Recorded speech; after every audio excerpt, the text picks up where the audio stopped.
2 Corinthians chapter 3 verse 17. Sabi po ng 2 Corinthians 3:17, "Now the Lord is the Spirit, and where the Spirit of the Lord is, there is freedom. And we all, with unveiled face, beholding the glory of the Lord, are being transformed into the same image from one degree of glory to another, for this comes from the Lord, who is the Spirit." Hallelujah. Ang Diyos po natin, pag siya po ay may sinimulan sa ating buhay, yan po ay kanyang tinatapos. Amen. Naniniwala po ba kayo doon? Pag ang Diyos po ay may ginagawa, okay, ang pagkilos at paggawa po ng Diyos, yan po ay patindi ng patindi, pataas ng pataas. Amen. Sabi po dito sa ating binasa, we are being transformed in the same image. Tayo daw po ay ibinabago ng Panginoon. Sabihin sa katabi mo, binabago ka ng Diyos. Tayo po ay binabago ng ating Panginoon, no, hindi doon sa image ng katabi natin, kundi in His image. Kasi gusto po ng Panginoon, makawangis natin ang ating Panginoong Jesus. Now, ang pagdala daw sa atin ng Panginoon, according din sa ating binabasa, is one degree of glory to another. Ibig sabihin, pataas ng pataas, patindi ng patindi, from glory to glory, diyan po tayo dinadala ng Panginoon. Kaya masarap po maging Kristiyano, no? Kasi si Lord, pag siya po ay gumawa, kumilos from one glory to another. We are all in a journey as Christians. Lahat po tayo, lahat ng Kristiyano say amen. Lahat po tayo meron tinatawag na journey o lakbayin o takbuhin sa ating buhay. Itong buhay po natin, nang tayo po'y nakakilala, si Lord, tinatahak na po natin yung plano niya, yung kalooban niya, yung gusto niya, yung journey na binigay sa atin ng Panginoon. To some, marami po sa atin, it's a personal journey. No? May personal journey ka. No? And also, meron din naman tinatawag na a journey as a church. Tayo, bilang members ng Grace Church, tingnan mo yung katabi mo, yan, member ka ng Grace Church. Okay? Meron din tayong journey na dinadalan tayo ng Panginoon. So, definitely, no, lahat po tayo, tinatahak po natin yan. At ang gusto ng Lord, pataas ng pataas, patindi ng patindi, yung degree of glory, no, from one glory to another, it is a progressive journey. Sabihin, pasulong to, no, sumusulong.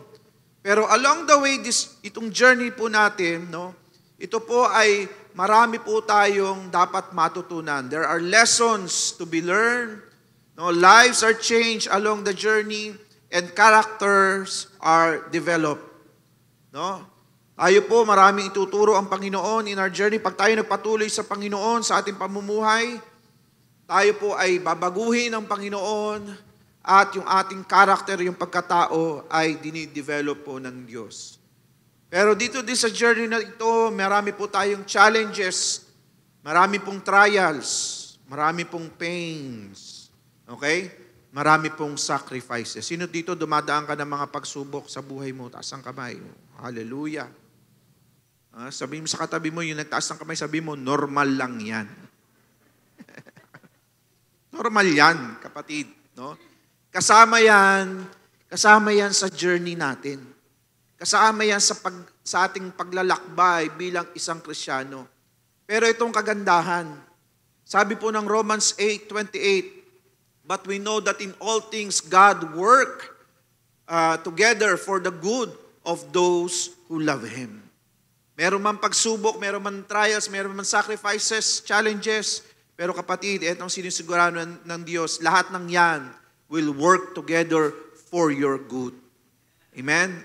Lahat ng yan will work together for your good. Kasi ganyan po ang Diyos natin, mabuti ang Diyos natin.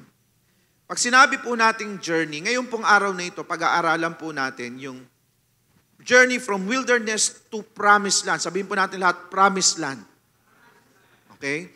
Yan po yung gusto nating maunawaan. Bakit po tayo, yung ating journey sa buhay, minsan tayo ay dadaan doon sa wilderness o yung ilang na tinatawag para makarating lang tayo doon sa promised land. Meron pala tayong dapat marating. Okay? Ang number 1 po na istorya sa Bible na matatagpuan po natin patungkol sa journey sa wilderness to the promised land, walang iba kundi yung istorya ng mga Israelita.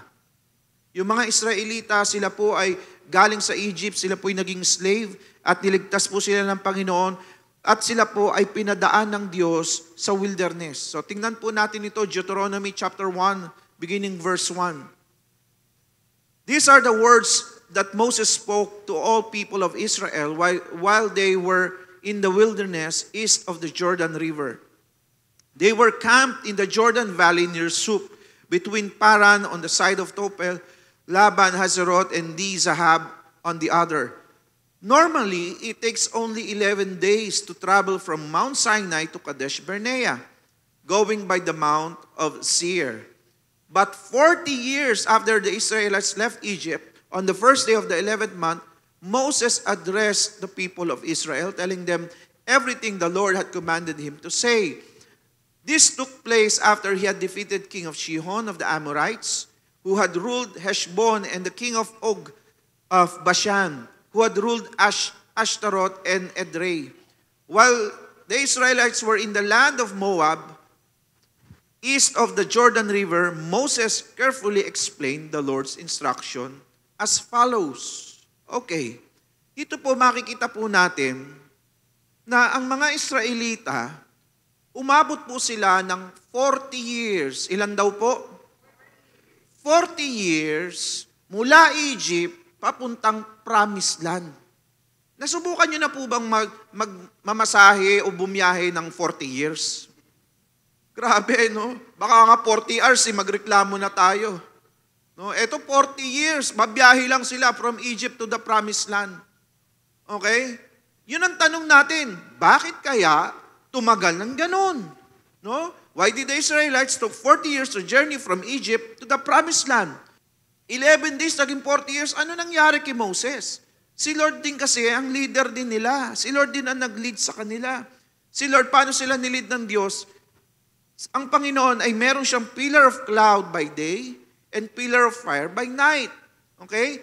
So, ang sinusundan po talaga nila, no, bukod kay Moses, no, si Moses sinusundan niya ang Diyos. Tingnan niyo to, Exodus 13 verse 21. And the Lord went before them by day in a pillar of cloud to lead them along the way. You see? By day, merong pillar of cloud na nagli-lead sa kanila, dapat papunta sa promised land. And by night, in a pillar of fire to give them light, that they might travel by day and night. Okay? The pillar of cloud by day and the pillar of fire by night did not depart from before the people. So simula pa lang, meron ng pilar. Simula pa lang, nililid na sila ng Diyos. Bakit ganun? Bakit kaya nagkamali ng direksyon? Umabot tuloy ng 40 years. The answer is, because God is preparing the people, no, preparing them for the promised land. Meron kasing season, meron kasing time of preparation. Okay? May time of preparation. At yung time of preparation na yon, it took them 40 years. At kailangan dumaan sila doon sa wilderness. Okay? At ganyan po ang ginagawa ng Diyos sa mga tao.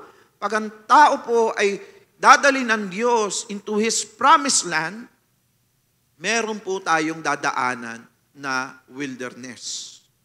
Sa buhay po natin, no, pag may inahandang mas matindi, mas malaki ang Diyos, meron kang dadaanan na wilderness. Naunawaan po ninyo? Kaya alam nyo, listen, makinig kayo mabuti.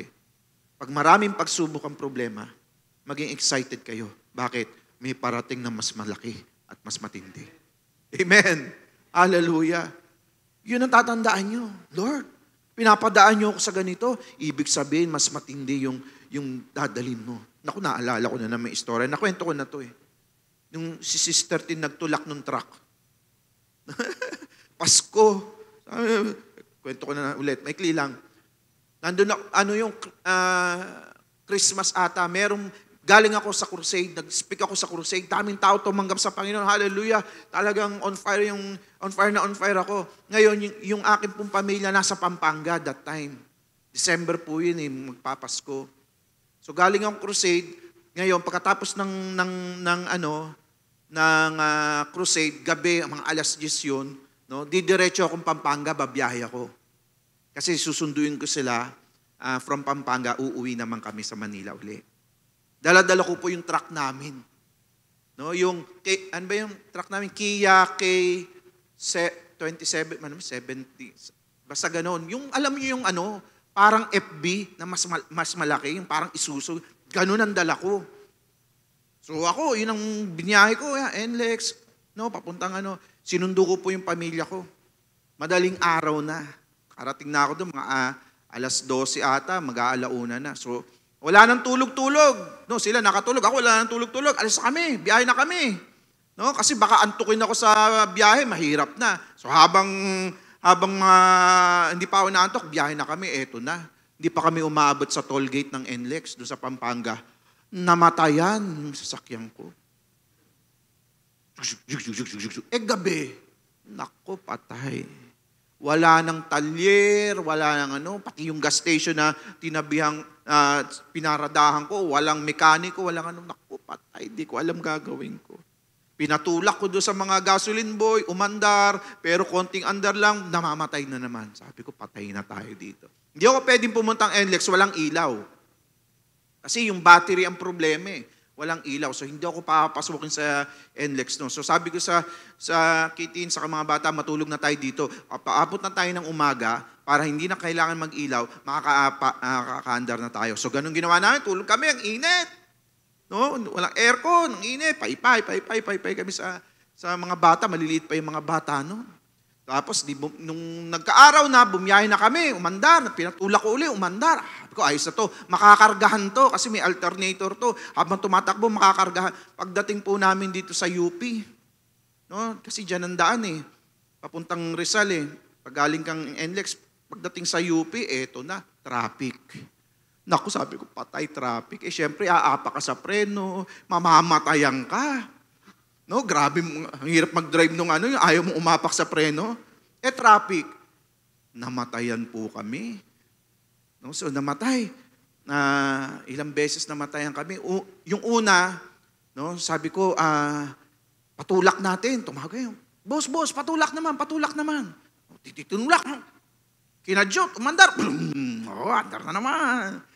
Eto na, katipunan. Namatay na naman.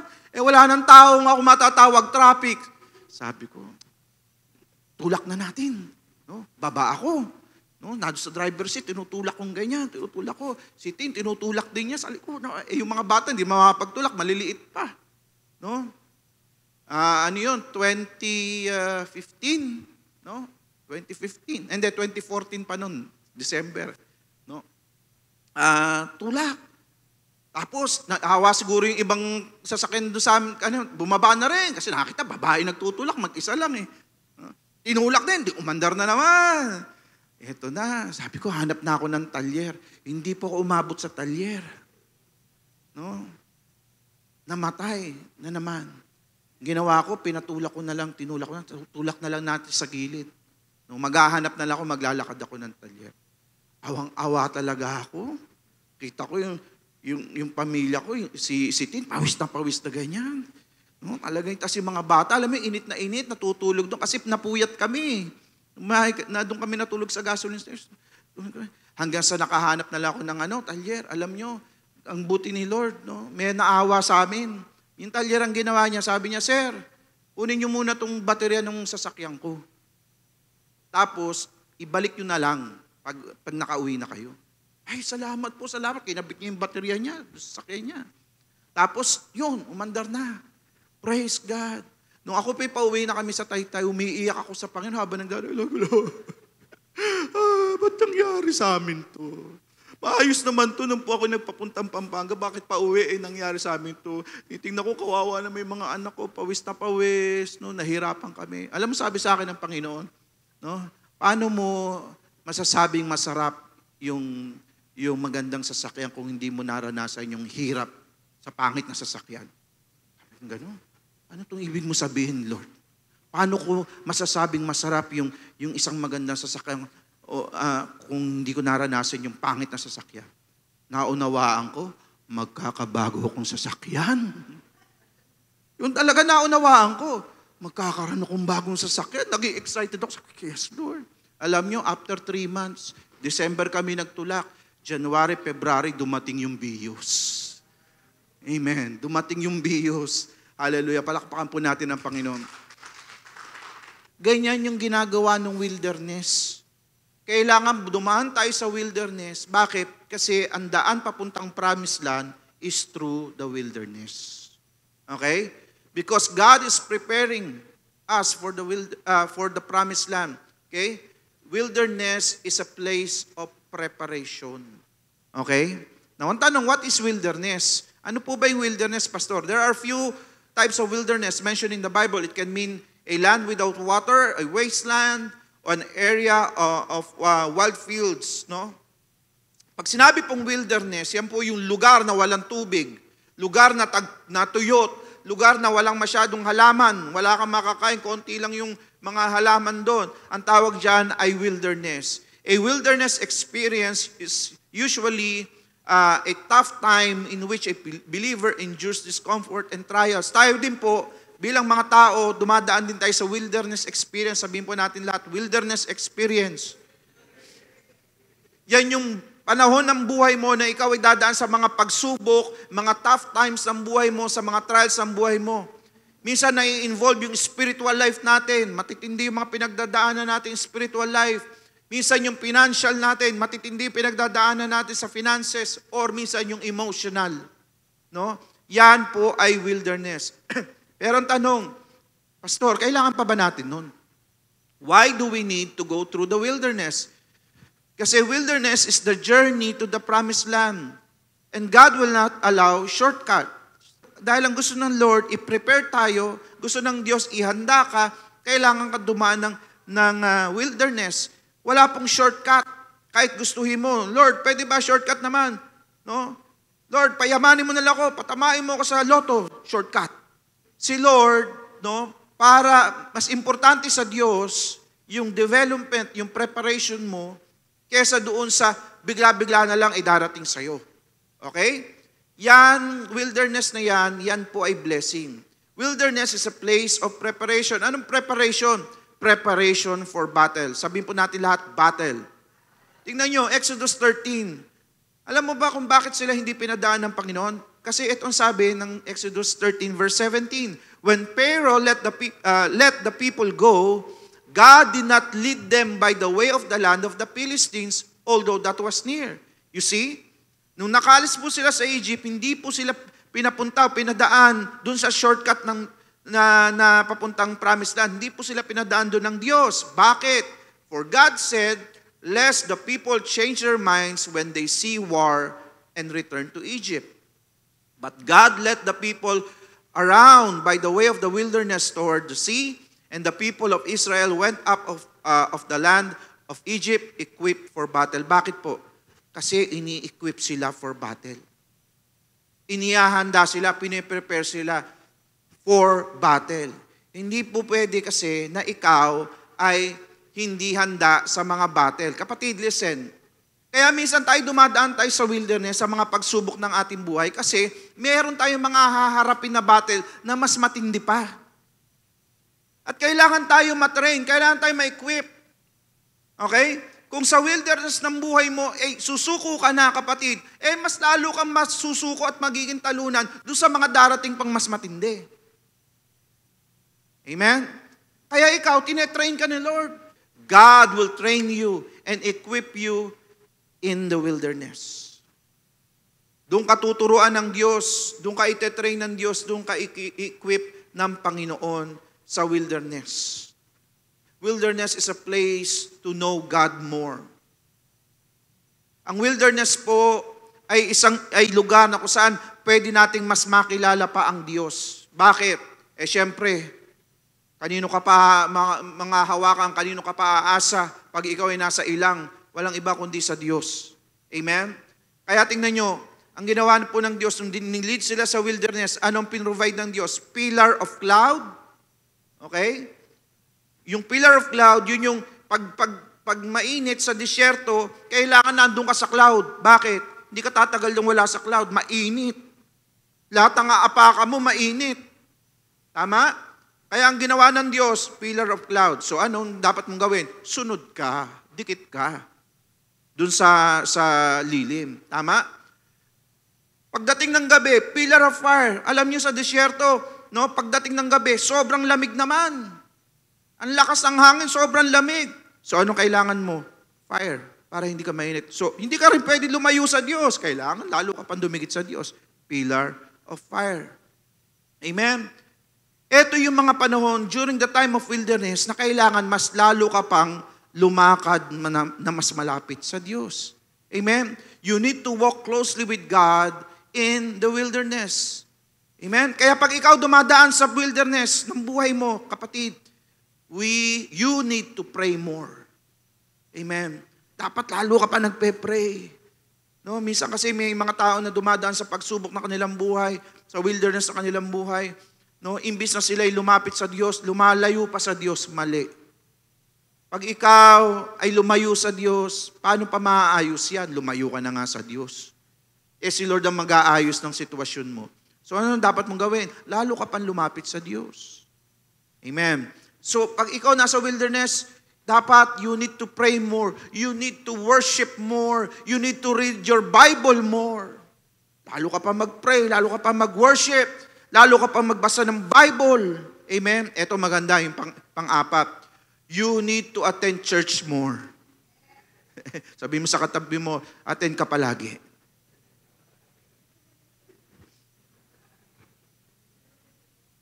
Listen, dati po ako, nung ako po'y Kristyano din, medyo gaganong-ganon, tatagi-tagilid din akong Kristyano.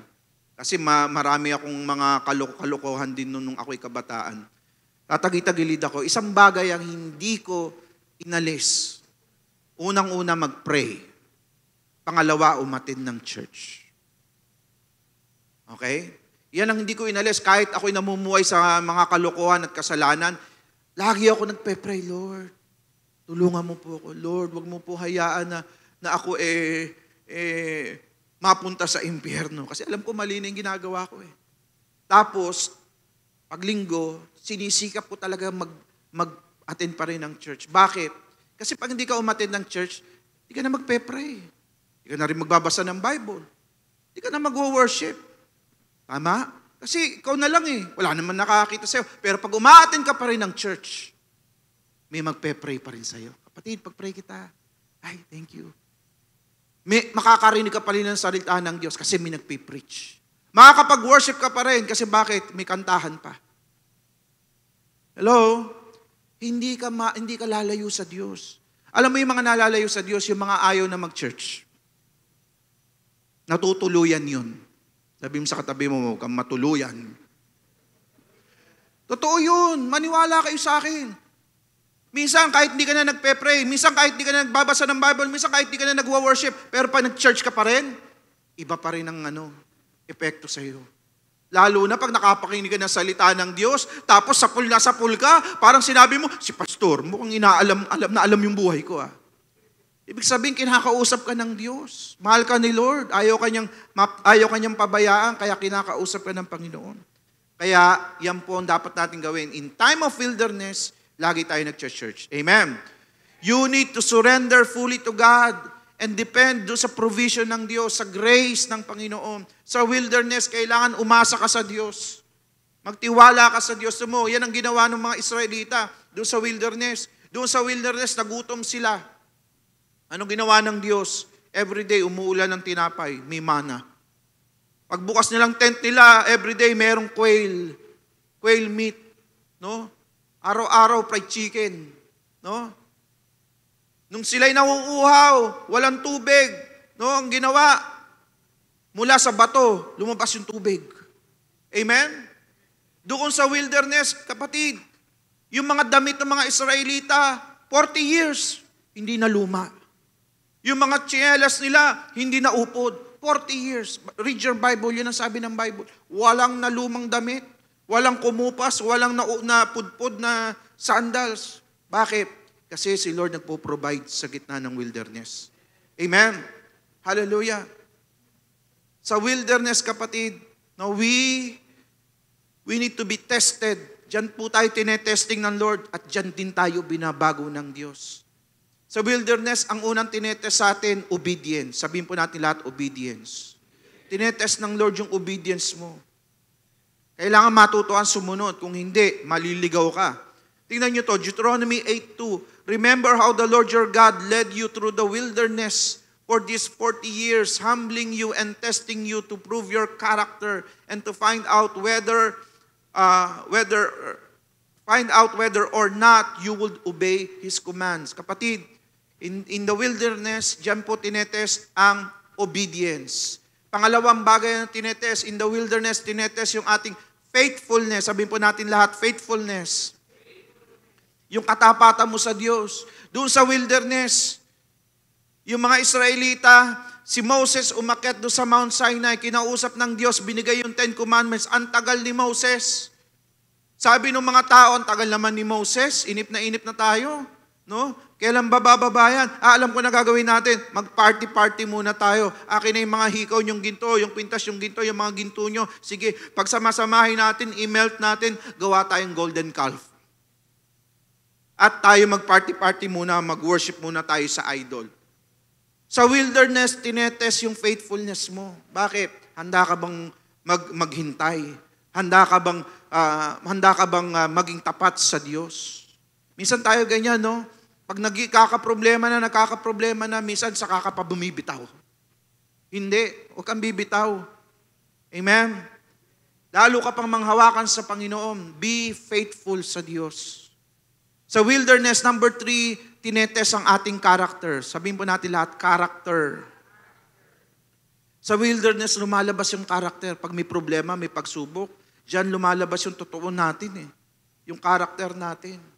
No? Kaya dapat maging maingat tayo. No? Sa wilderness, kapatid, tinetest yung character natin. Hanggang saan ba tayo? Hanggang ano ba talaga yung totoo natin? Amen? Number 4, in the wilderness, there should be a change in our vision. Sa wilderness, kapatid, kailangan mabago yung vision mo. For many years, generations, yung vision o yung pananaw ng mga Israelita ay puro Egypt. Pero nung nandun sila sa wilderness, ang ginawa po sa kanila ganito, kumuha po si Moses, pinaispihan niya po yung promised land. Kumuha siya from 12 tribes. Kumuha siya ng 12 spies from each tribe. Tapos kasama dun sa mga espiya na yon ay si Joshua at si Caleb. Nung pinakita, nung inispy ni Joshua ni Caleb kasama yung 10 pa, okay, nakita nila yung promised land. Pero ang report nila about the promised land na ito, yung 10, sabi nila, maganda sana yung promised land eh. Kaso, ang lalaki ng tao dun. Puro giant. Para lang tayong tipaklong, aapakan lang tayo, para tayong insekto. Hindi tayo mananalo, Moses, talo tayo dito. Ang lalaki ng mga kalaban natin, ang titindi ng mga cities nila, very fortified. No? Pero alam nyo, si Caleb at si Joshua, iba nakita. Yung 10 nakita nila negatibo, yung 10 nakita nila talo, kagad. Pero sabi ni Joshua ni Caleb, hindi, kaya ni Lord yan. Amen? Binigay sa atin ng Diyos yan, kaya ni Lord yan. Sa wilderness, kailangan iba vision mo. Amen? Hindi pwede, kasi pag ikaw nasa wilderness, ano makikita mo? Ang makikita mo, buhangin, makikita mo, bato, makikita mo, mainit, makikita mo. Puro problema dun sa wilderness eh. Amen. Pero pag ang nakikita mo si Lord, sa gitna ng wilderness, panalo na tayo. Amen? Panalo na to. Sure na to, panalo na to. Yan, dito pala si Lord eh. Kailangan mabago yung vision natin. Amen? Pag hindi na bago yung vision mo sa gitna ng wilderness, sasabihin mo, uwian na. No? Uwian na yun. Hallelujah. Tuloy po nating istorya. Deuteronomy 1, verse 6 naman tayo.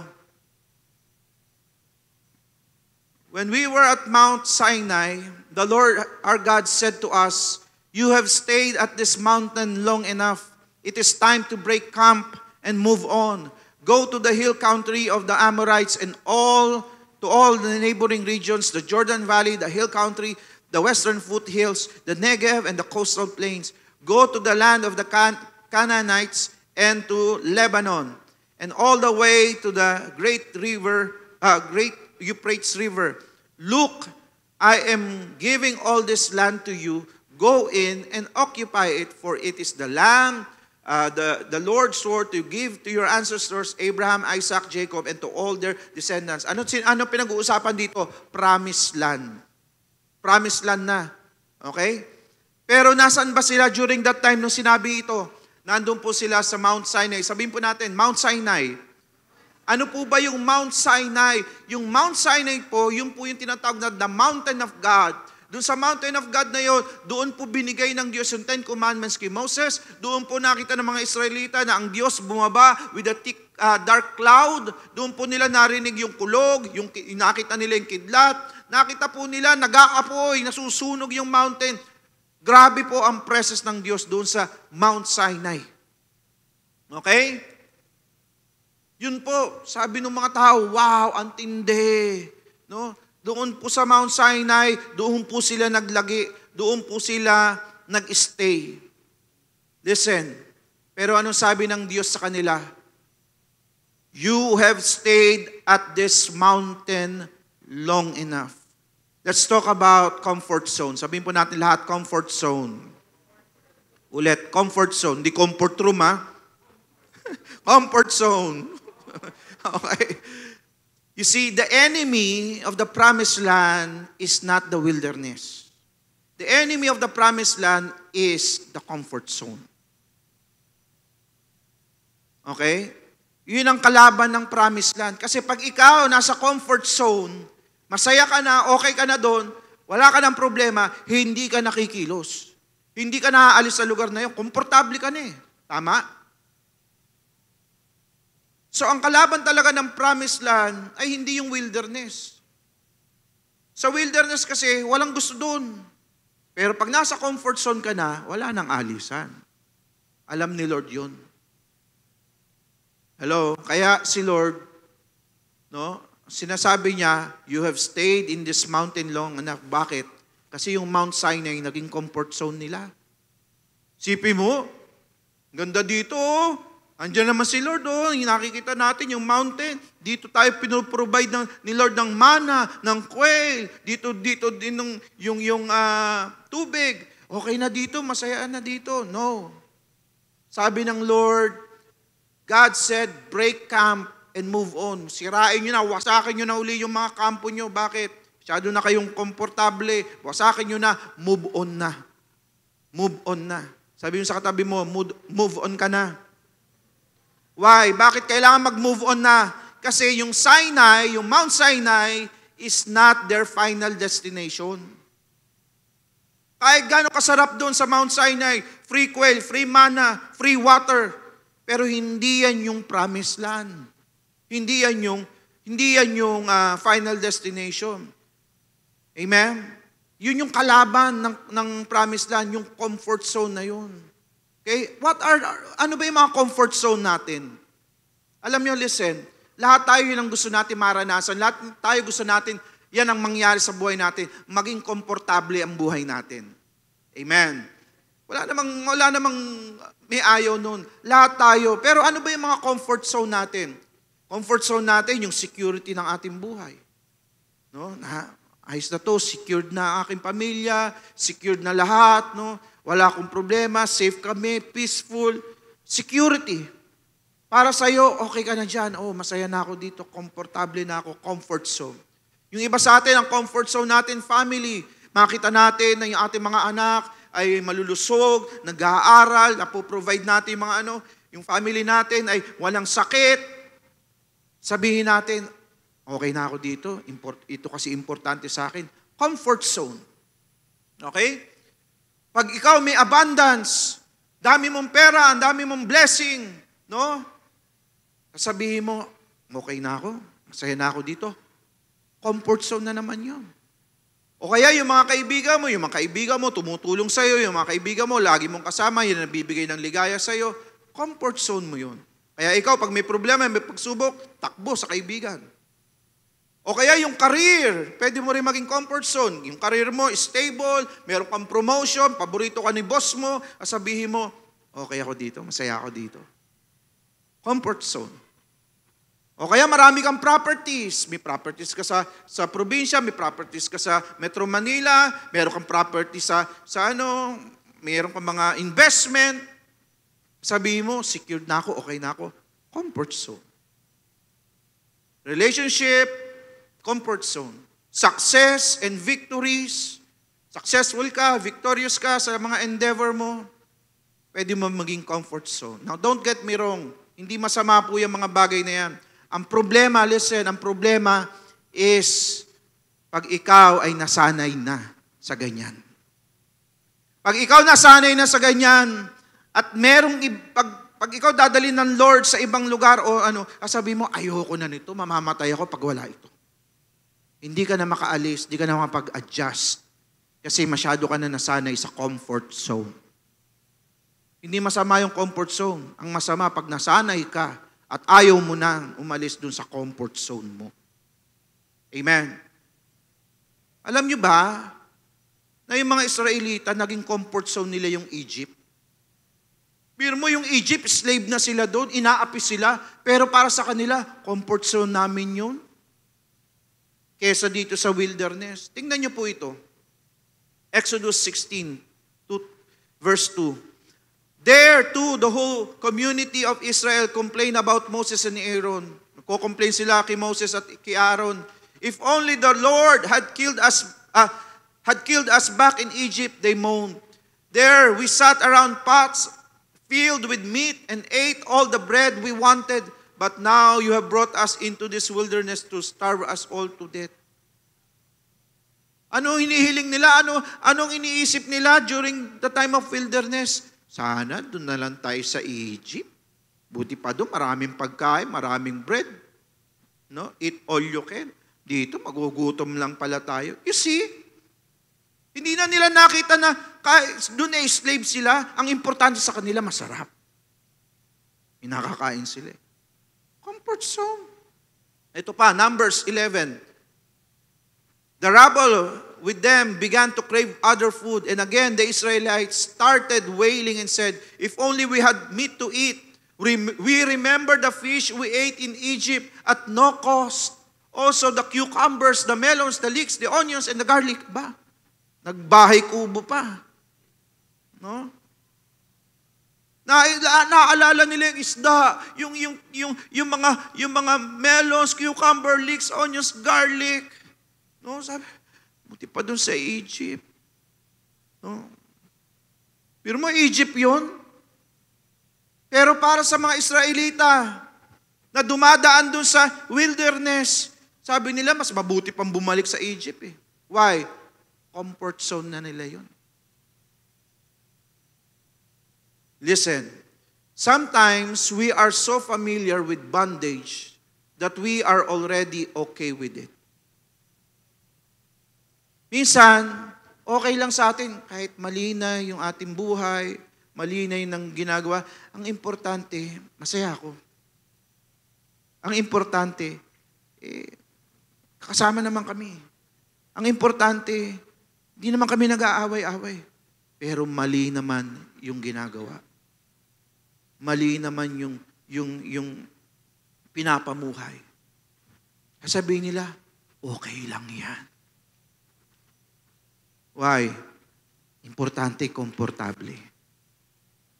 Para tayong mga Israelita. No? Pagkatapos silang iligtas ng Diyos from Egypt, doon sa slavery, nung nandun na sila sa ilang, sasabihin nila, mas okay naman talaga sa Egypt. Dahil lang, gusto nila, ayaw nila kasing mahirapan, doon sa wilderness. Gusto nila, mas okay na yung, di baling slave, basta may nakakain.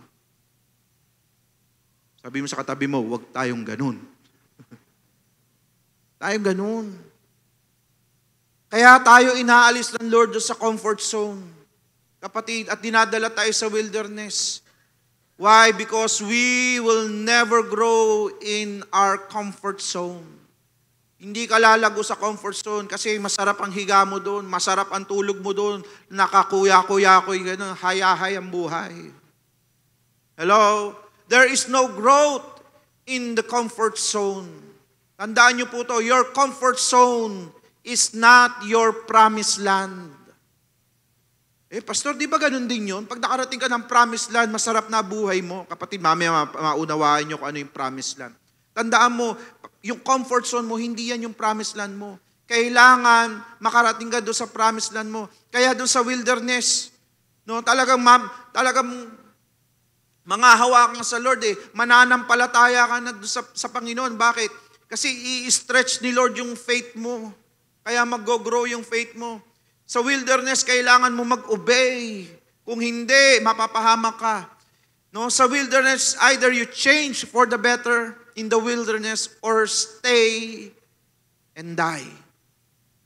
Sa wilderness, kapatid, yung mga Israelita, marami po sa kanila namatay doon sa desert. Why? Because hindi naman sila talaga nagbago. Hindi naman, pinuhin mo nandun, nasa wilderness, ang iniisip pa rin Egypt. Sabi ng Lord, hindi nyo naunawaan itong ginagawa ko. Hindi nyo naunawaan itong pinapadaan ko sa inyo. Tinuturuan ko kayo. And yet, ang gusto nyo, Egypt pa rin. Hindi kayo makakapasok sa promised land. Diyan na kayo. Hanggang wilderness na lang kayo. Kaya yun po nangyari sa kanila. Namatay yung generation na yung, listen, lahat ng umalis dun sa Egypt, yung henerasyon na yun, lahat yun namatay.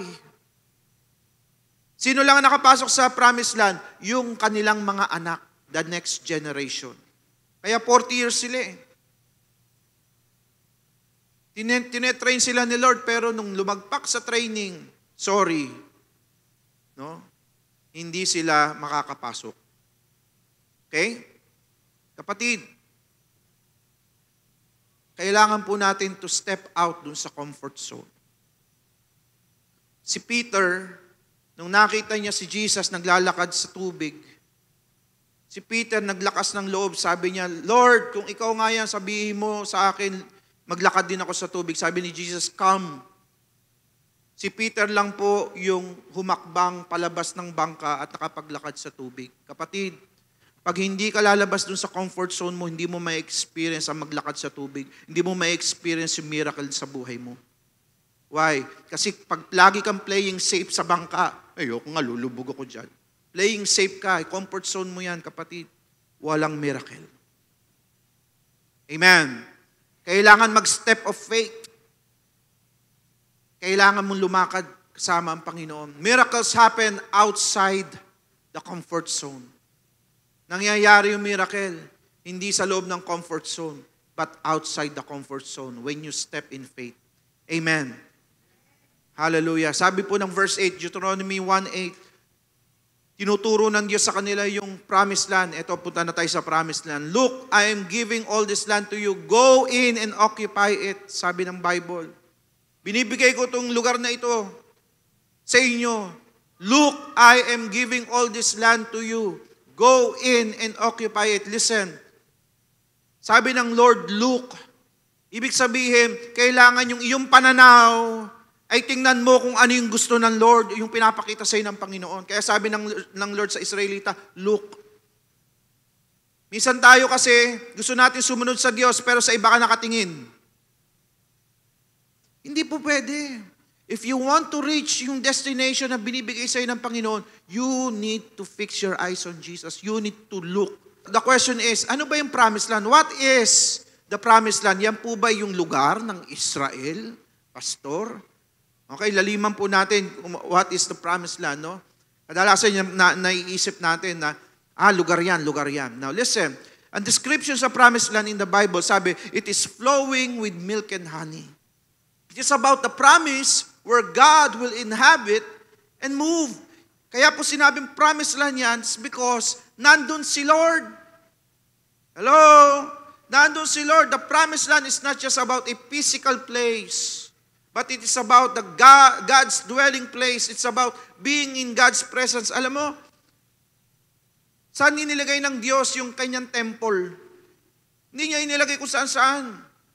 Pinagawa niya yung temple of God na kung saan magdedwell yung kanyang presence. Saan? Doon sa promised land in Jerusalem. Why? Kasi ang gusto ng Lord, eto talaga yung pinili kong lugar na kung saan dito ako. Hello? That's the promised land. Eh di pastor, di maganda yun. Di pastor, di masaya yun. Di tama naman yung sinasabi. Promised land is a wonderful place flowing with milk and honey. Listen, promised land is not a wonderland. Hindi Disneyland. Minsan kasi iniisip natin, pag sinabing promised land, para kang langit. Pag ako dinala ng Lord sa promised land, feeling heaven na, very peaceful, abundant, no? Yun ang promised land, no? Kapatid, promised land is not about peace and prosperity. It's about the presence of God and God's favor. Makinig kayo, bakit po sinabi natin ang promised land is not about peace and prosperity? It's not about the milk and honey. Listen, ngayon ginegera po yung Israel. Na ano niyo sa news, di ba? Ginegera yung Israel. Alam niyo po ba na kahit noon pa, no, ginegera na sila. Simula nung itinatag yan, 1948, yung nation o yung state of Israel, yan po ay in constant war na. Nilusob po yan ng mga Arab countries. Hello? Isipin mo, yung mga Israel, naging nation na, nandun na sila sa promised land, and yet, no, ginegera pa sila. Doon din sa promised land, no, panahon ng, in the Bible, no, marami ding kalaban. So listen, yung promised land, hindi pinag-uusapan yung peace and prosperity. Hindi yun ang topic, hindi yun ang main doon. Kaya tinawag na promised land. Hindi yung milk and honey, kaya tinawag na promised land. Kaya tinawag na promised land yun because si Lord nandun. Yun yung lugar na pinili ng Diyos na magdedwell siya. That's the promised land. Amen. Let me tell you about facts about the promised land. In the promised land, there are battles to be fought. Pagpasok nila sa promised land, yung mga Israelita, ano unang-unang kalaban nila? Jericho. Every inch, kailangan nila makipaglaban for that territory. Basahin niyo yung Bible. Paano nila nakuha yung promised land? Kailangan nilang labanan bawat tribes, bawat city, mga giants. Maraming kalaban sa promised land. Maraming territories na kailangan i-conquer. Alam niyo po ba, listen, yung promised land, tawag dati dyan Canaan. Sabihin po natin, Canaan. Sa Canaan, no, ibinigay po yan, una nakarating dyan si Abraham. Doon sa doon sa Iraq, kinausap ng Diyos, Abraham, umalis ka dyan, punta ka doon sa promised land, sa Canaan. Umalis si Abraham, sumunod siya. Pagdating niya doon sa Canaan, listen, ang sarap ng buhay ni Abraham. Yumaman siya, dumami ang ari-arian niya. Doon sa promised land, doon sa Canaan. Okay? So, okay na, di ba? Okay ni. Tapos, di lang doon natapos, si Abraham, nagkaroon siyang anak, si Isaac. Sa promised land pa rin sila. Si Isaac, nagkaanak. Si Jacob at si Esau. Okay? Si Jacob, nagkaanak. 12 yung kanyang anak. Yun ang tinawag na 12 tribes. Okay? The 12 tribes of Israel. Okay? Nandun na sila sa promised land. Pero alam nyo, if you read the story, bakit sila umalis sa promised land? May famine. May taggutom. Wala na silang makain. Diba? Yun ang dahilan kung bakit sila umalis sa promised land. Promised land lang ngayon na, diba? Flowing with milk and honey na. Bakit may taggutom? Bakit may kailangan labanan pa? Bakit kailangan may mga battles at may mga war pa? God has a purpose. Alam mo po ang nangyari? Okay? Nagka-famine, umalis po sila. Pumunta po sila sa Egypt kasi sa Egypt lang yung may pagkain. Bakit? Kasi nandun si Joseph. Naging Prince of Egypt siya. Okay? Naging second in command si Joseph. Okay, listen. No? Pinadala sila, doon po dumami, naging nation, yung Israel doon sa Egypt. Doon din sila naging slave. Why? Because God wants them to learn the lesson of slavery. Bakit? So that they would call upon the Lord. So that they would call upon the Lord. No? Dahil sila naging slave na sa Egypt, ngayon natuto na sila, Lord, tulungan niyo po kami. Amen? That's the plan of God, so that God, no, can punish Egypt through the 10 plagues. Bakit? Inapi niya yung mga anak niya. So anong ginawa ng Diyos? Pinakita ng Diyos yung kanyang kapangyarihan sa buong Israel. Nagpakilala siya kung sino siya, maging sa Egypt, 10 plagues.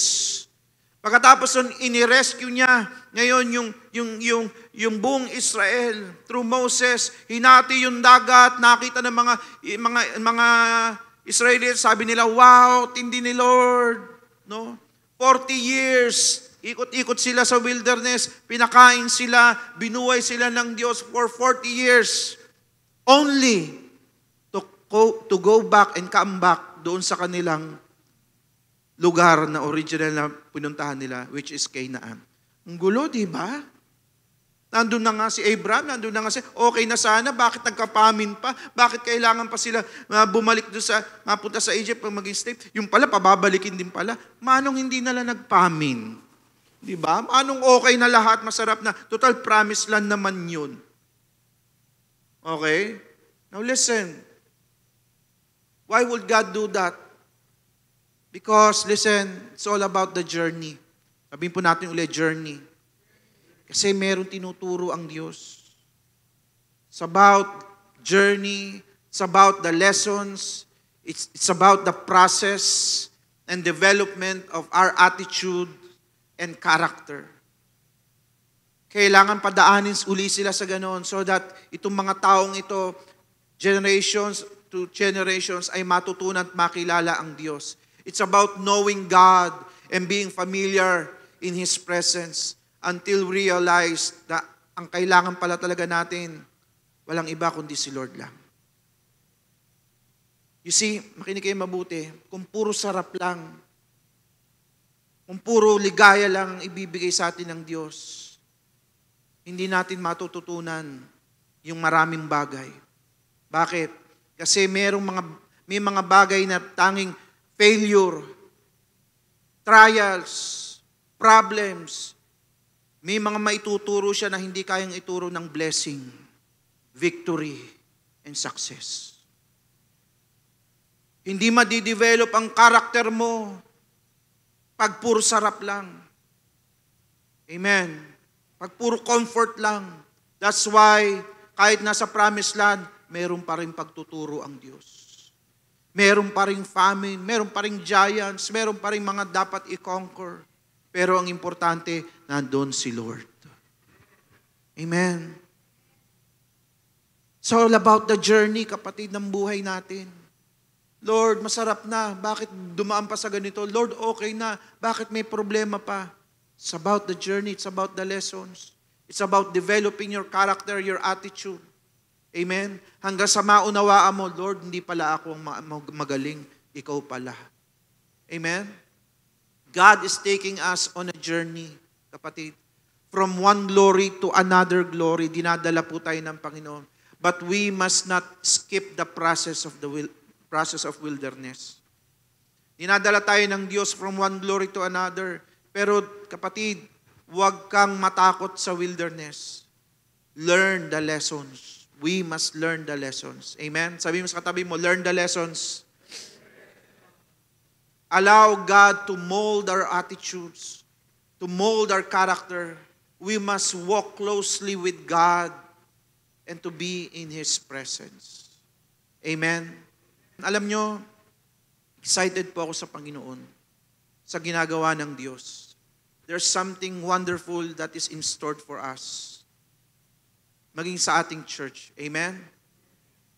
Let us be full of faith. Let us be part ng pagkilos po ng Panginoon. Alam niyo po, last verse, alam niyo po ang ginawa nila Moses.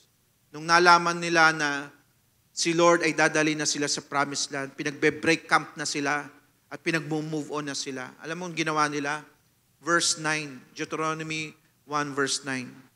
Moses continued at the time, sabi dito, Moses continued, at that time I told you, you are too great a burden for me to carry all by myself. The Lord your God has increased your population, making you as numerous as the stars. And may the Lord, the God of your ancestors, multiply you 1,000 times more and bless you as He promised. But you are such a heavy load to carry. How can I deal with all your problems and bickering? Ginawa nila, eto 13. Choose some well-respected men from each tribe who are known for their wisdom and understanding, and I will appoint them as leaders, as your leaders. Then you responded, your plan is a good one. So I took the wise and respected men you had selected from your tribes and appointed them to serve as judges and officials over you. Some were responsible for 1,000 people, some for 100, some for 50, some for 10. Listen, ang ilang mong ginawa nila, papasok na sila sa promised land, ang ginawa nila, nag-produce sila ng leaders. Nag-produce sila ng leaders. Nag-train sila, nag-assign sila ng leaders. Listen. Yan ang kailangan din nating gawin. Yan din ang kailangan nating gawin. Kailangan natin mag-produce ng leaders. Kailangan natin mag-produce pa ng mga disciples. We need more leaders. We need more disciples. We need more workers. Why? Kasi pag tayo, kapatid, nilabas ng Panginoon, mas marami pa ang ibibigay ng Diyos sa atin. But we need to be ready. We need to step up. Kasi ang dinadalan sa atin ng Diyos is from one glory to another glory. In Kristo, kapatid. Amen? So anong dapat natin gawin? Kapatid, step up. Sabi mo sa katabi mo, step up. Kailangan natin mag-mature. Kailangan natin kumilos. Kailangan natin maging part sa move ni Lord. We will train more people, kapatid. Pwede po ba tayong lahat tumayo? Hallelujah. Kapatid, dinadala tayo ng Lord from one glory to another. At hindi ng pandig nito, pataas ng pataas. Kailangan po natin magkaisa.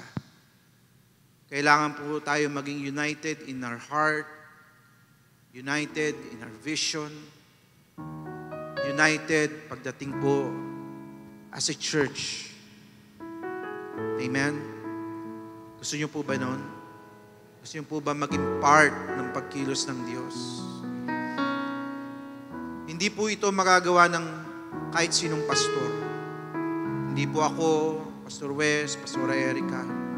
Why? It's not by might nor by power. It's by the Spirit of the Lord. Apart from God, we can do nothing. Ang kailangan lang po natin gawin is sumunod, magpagamit sa Panginoon. Amen? Magtiwala lang tayo sa Diyos. Si Lord na ang gagawa ng lahat. There's a song, sabi ng song, ako'y nagtitiwala sa iyo. Ano man yung pagsubok, ano man yung problema, si Lord ang pangahawakan po natin. Let's just sing this song. Ako'y nagtitiwala sa iyo. Kalakasan ko'y nanggagaling sa iyo.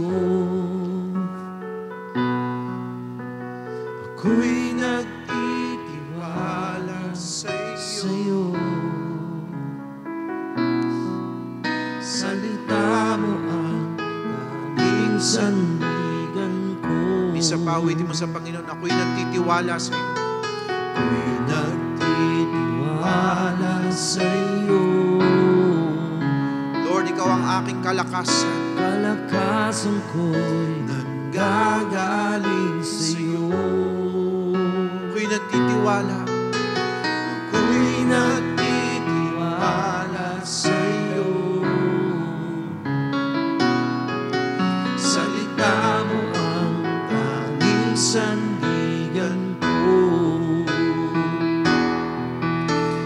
At kahit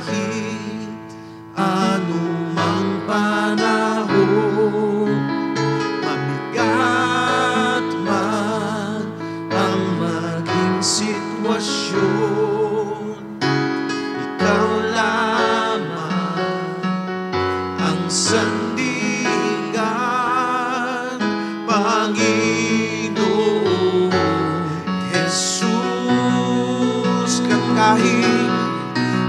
Kahit anumang panahon, hallelujah, at man ang maging sitwasyon, ikaw lamang, Panginoon, ikaw lamang, sandigan,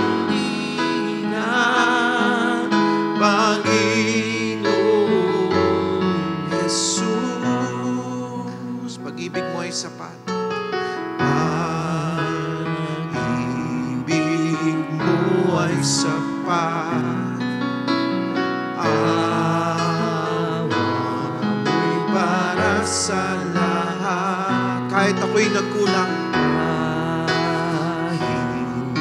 ako'y nagkulang, salita mo ang tanging sandigan ko. Isa pa, pag-ibig mo ay sapat, Panginoon. Pag-ibig mo ay sapat. Awa mo'y para sa lahat. Kahit ako'y nagkulang, ako'y nagkulang, salita mo ang tanging sandigan ko. Kahit anumang panahon, mabigat man ang maging sitwasyon, ikaw lamang sandigan, Panginoon Jesus. Kahit anumang panahon, mabigat man ang maging sitwasyon, ikaw lamang ang sandigan, Panginoon Jesus. Tayo mananalangin, pwede po ba tayo maghawak-hawak lang ng kamay? Sige po, na tayo, join force na po tayo.